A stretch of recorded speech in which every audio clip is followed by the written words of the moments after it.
নমস্কার, আমি রূপালী। আমার নতুন আরেকটি ব্লগে আপনাদেরকে অনেক অনেক স্বাগত জানিয়ে দিনটা শুরু করলাম। কেমন আছে আপনারা? আশা করি সকলে ভালো আছেন, আমরাও বেশ ভালো আছি। তো ঘরে এসেছিলাম কালকে, এসেই দেখি নতুন গ্যাস। তো মা ফোনে বলেছিল গ্যাস এনেছে, বাট আমি যখন চলে গিয়েছিলাম সকালবেলা, তারপরের দিন এনেছিল গ্যাসটা, আর তোমাদেরকে শেয়ার করিনি। তো ফোন করে বলেছিল, তাও দেখো নতুন গ্যাস আজকে রান্না করব। তা আমি এসে দেখি এটা কি, তো রান্না করিনি কোনোদিন এই গ্যাসে, ওটাতে রান্না করেছি। তো দেখি এটা অন্যরকম, পুরো কনফিউজ হয়েছিলাম। এখন দেখি না, করতে করতে ঠিক হয়ে গেছে। সকালে করেছি, এখন করছি তো ঠিক হাতে এসে পড়েছে। তো যাই হোক, কী রান্না করছি, তো অনেকটা লেট হয়ে গিয়েছে। ঘরে পয়সা করতে করতে অনেক লেট, জানো তো ঘরে মানুষ না থাকলে কী অবস্থাটা হয়। আর মা সারাদিন কাজকর্ম করে, এসে তো আর পারে না কাজকর্ম করতে, তার জন্য। আর আমার ওই জায়ের ঘরে খেয়েছিল, তখন যতটুকু পারবো শেয়ার করবো। ঘরে এসে দেখি নতুন গ্যাসে আজ আমার প্রথম রান্না। তা আমি এটাতে এক সাইডে ডাল বসিয়ে দিয়েছি, ডালটা সিটি মারলে নামিয়ে দেবো। তো দূরে দূরে করে রান্না করছি, যেহেতু কোনোদিন রান্না করিনি, স্টিল গ্যাসটাতে রান্না করেছি। আর দেখতে পাচ্ছ আমি তেল দিয়ে দিই, স্টিম কমাতে গিয়ে এটা বন্ধ হয়ে গিয়েছে। কনফিউজ হয়ে গিয়েছিলাম আমি।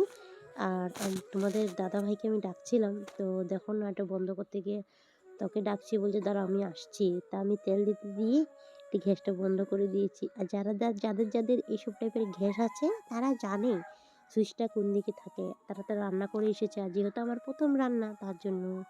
তা আমার রান্নাঘরের প্রথম। আর দেখতে পাচ্ছ আমি মাছের পাতুরিগুলি সব এক লগে মশলা দিয়ে আমি মেখে নিচ্ছি, সব মশলাগুলি দিয়ে দিচ্ছি। সব মশলাপাতি আছে, লঙ্কা গুঁড়া পাচ্ছিলাম না, লঙ্কা গুঁড়া টেমাতে মানে ফুরিয়ে গিয়েছে টেমার থেকে। তো 5 টাকা দামের ছিল একটা প্যাকেট, আমি এনেছিলাম বহুত আগে, তো রেখে দিয়েছিলাম। তো আছে কিনা না দেখছিলাম, দেখে আছে, তো দিয়ে দিয়েছি অল্প। আর জিরা লঙ্কা একটু পরে দেবো, এখন দেবো না, নাহলে গুটিগুলো সব বার হয়ে যাবে। ওকে বলছি সরো, এটা আমি জ্বালাবো। তারা আমি জ্বালিয়ে দেখি। ওকে বলছিলাম আমার ভয় লাগে রান্না করতে, আমার আগেরটাই ঠিক ছিল, তো তুমি রাঁধতে রাঁধতে শিখে যাবে, তুমি প্রথম তো, তার জন্য। তো ওকে আমি দেখছিলাম কোনো দিকে আগুন সাগুন বার হচ্ছে নাকি, ওটাই দেখছিলাম। তো চলো রান্নাটা চাপিয়ে দেবো। ওখানে আমি কালি জিরা ফোড়ন দিয়ে দিয়েছি, দেখতে পাচ্ছ। আর আমার এই ভিডিওটা তোমাদের যদি কোনো অংশ যদি ভালো লেগে থাকে, প্লিজ চ্যানেলটা সাবস্ক্রাইব করে পাশে থেকো। আর যারা অলরেডি কাজটা করে রেখেছো, তোমাদেরকে অসংখ্য অসংখ্য ধন্যবাদ। যারা পর্দার আড়াল থেকে দেখছো, প্লিজ ভিডিওটা লাইক দিয়ে কন্টিনিউ করো। তোমাদের একটা লাইকই আমার ভিডিও করার আগ্রহটা বেড়ে যায়। আজকে কিছু জনের কমেন্টে রিপ্লাই দেব। অনেকে আমাকে কমেন্ট করে, আমি রিপ্লাই দিতে পারি না। তো জীবনের উঠাপড়া দিদিভাই আমাকে কমেন্ট করেছে, খুব ভালো লাগলো, ভালো থেকো। থ্যাংক ইউ দিদিভাই, তুমিও সবসময় ভালো থেকো। প্রতিমা দিদিভাই আমাকে কমেন্ট করেছে, ভিডিওটা খুব সুন্দর হয়েছে দিদিভাই, অনেক অনেক ভালোবাসা দিদিভাই তোমাকে। তোমাদের কমেন্ট পড়তে পড়তে দেখো আমার আধা আধি রান্না কমপ্লিট হয়েও গিয়েছে, দেখতে পাচ্ছ। মাছটা আমি বসিয়েও দিয়েছি, দেখতে পাচ্ছ বন্ধুরা। তো অনেকে আরও মানুষে কমেন্ট করেছে, আর অনেকেই কমেন্ট করেছে। থ্যাংক ইউ সো মাচ তোমাদেরকে। মনীষা দিদিভাই, পিঙ্কি দিদিভাই, রীতা দিদিভাই, বিউটি দিদিভাই, তারপরে চন্দনা দিদিভাই, সোমা ডেলি লাইভ ব্লগ দিদিভাই, তারপরে সোনাত্রী দিদিভাই, রিমি দিদিভাই, আরও অনেক আছে। তো পরের ব্লগে পড়বো। তো তোমাদেরকে অসংখ্য ধন্যবাদ, এভাবে ভালোবাসা দিয়েও যাতে আমি এগিয়ে যেতে পারি। তো দেখো আমার অলরেডি হয়ে গিয়েছে মাছটা। আমি না ও ক্যামেরাটা তো অন করেছি, এভাবে রেখেছি, পরে আমি দেখেছি উল্টাবার সময় যখন ভিডিও এডিট করতে বসেছি না, তখন ভাবলাম আমি ক্যামেরাটা কীভাবে রেখেছি, মাছটা উল্টাবার সময় তো তোমাদেরকে শেয়ার করতে পারিনি। দেখতে পাচ্ছ উল্টা পুল্টা হয়ে গিয়েছি ক্যামেরা রাখাটা আমার। তো দেখো আমি মাছটা উল্টিয়ে দিলাম। মাছ পাতুরিতে এইভাবেই করে, একটু জল দিয়ে দিয়েছি, যেহেতু মূলা দিয়েছি, মূলাটা তো সিদ্ধ হতে হবে, তার জন্য। তো চলো আর একটু নেড়ে চড়ে আবার একটু পরে একটু উল্টিয়ে দিব। ধনেপাতাটা এখন বেছে নিয়ে নিই।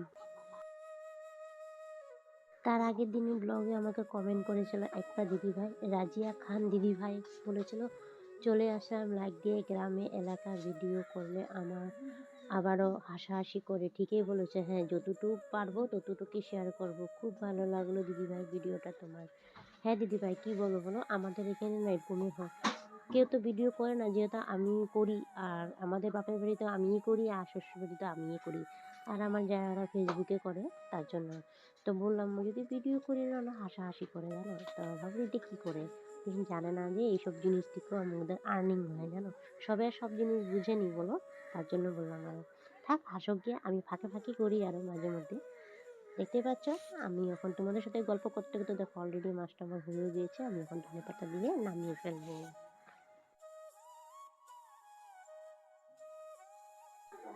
দেখতে পাচ্ছ ভিডিও কলটি রান্না করে নিলাম, একটু জল জল আছে, একটু শুকিয়ে গেলে হয়ে যাবে। তো আমি এখন নামিয়ে ফেলবো, আমার হয়ে গেছে অলরেডি। ধনেপাতাটা আমি এখন কেটে কেটে দিয়ে দেবো। দেখতে পাচ্ছ বন্ধুরা কেচি দিয়ে কেটে নিচ্ছি ওটাকে, কেচি দিয়ে কেটে তারপরে দেবো। দেখতে পাচ্ছ নামিয়ে ফেলবো, ওখানে আমার হয়ে গিয়েছে। দেখতে পাচ্ছ নাড়াচাড়া করে এই যে নামিয়ে দিলাম। শুকনো শুকনো করে বানিয়েছি যেহেতু ডাল করব, তার জন্য একটু ধনেপাতা দিয়ে দিলাম। দেখো কারেন্টটা চলে গিয়েছে, দেখতে পাচ্ছ বন্ধুরা। ডালটা সোমবার দিয়ে দিচ্ছি এদিকে। কারেন্টটা যাওয়ার সময় নেই আমাদের এখানে, জানি না প্রচুর কারেন্ট কাটছে জানো তো। তো আমার রান্না বান্না কমপ্লিট, দেখতেই পাচ্ছ হয়ে গিয়েছে আমার মাছ তৈরি। তো আমি এভাবে রান্না করি, তোমরা দেখতেই পারলে সবটাই শেয়ার করেছি। কমেন্ট সেকশানে জানাবে যদি ভালো হয়ে থাকে। আমি তো এভাবেই রান্না করি, যেহেতু মারা যেভাবে করে মাদের থেকে শিখেছি আমি, তার জন্য। ডালও হয়ে গিয়েছে, মাছ পাতুরি আজকের মেনু দুপুরের এটাই। তো রান্না কমপ্লিট হয়ে গেছে, রান্নাও কমপ্লিট, লাইনটাও মানে চলে গিয়েছিলো, এসে পড়েছে। ভাতটা দিয়ে দিয়ে জায়গাটা ক্লিন করে, তো বিকাল আবার তোমাদের সাথে দেখা হবে।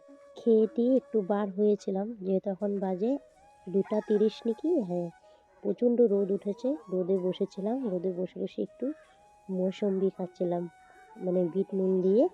দেখতে পাচ্ছ রোদের তেজটা খুবই ভালো লাগছিল। দেখতে পাচ্ছ এখানে মৌসম্বি আমি কেটে নিয়েছি, আর একটা লঙ্কা নিয়ে নিয়েছি, আর একটু বিট নুন নিয়ে নিয়েছি, দিয়ে দিয়ে খাচ্ছি। দেখতে পাচ্ছ আর এখানে কিন্তু আমি একা বসে নেই, এখানে আরও দুজন আছে। সোনামা তো জানোই, এটা চুকা দেখলে দৌড় মেরে এসেছে, এতক্ষণ ছিল না, যে দেখেছে আমি খাচ্ছি দৌড় মেরে এসে পড়েছে। ও আছে আর আমার বান্ধবীর মেয়েটা আছে। দেখো দেখো দেখতে পাচ্ছ, একটু ভিডিও করছিলাম, ও এসে পড়েছে। আর আজকের মানে ওয়েদারটা দেখো খুবই ভালো লাগছে। তা সোমপাপড়ি এনেছিলাম, তোমাদেরকে শেয়ার করেছিলাম, যে বলেছিলাম না সোমপাপড়ি কিনে এনেছি, ঘরে গিয়ে কাটবো, যে বিকালবেলা একটু কেটে দিচ্ছি, মানে রিফিল করে নিচ্ছি। তা আজকের ভিডিওটা আমি এখানে শেষ করছি। যদি ভালো লাগে তো কমেন্ট সেকশানে জানাবে, আর চ্যানেলটা সাবস্ক্রাইব করে পাশে থেকে একটা কমেন্ট আর একটা লাইক করে বেশি বেশি করে শেয়ার করে দিও, তো ভালো লাগবে আমার। আবার পরবর্তীকালে নেক্সট তোমাদের সাথে দেখা হবে। সবাই ভালো থাকবে, সুস্থ থাকবে, নিজের খেয়াল রাখবে সবসময়।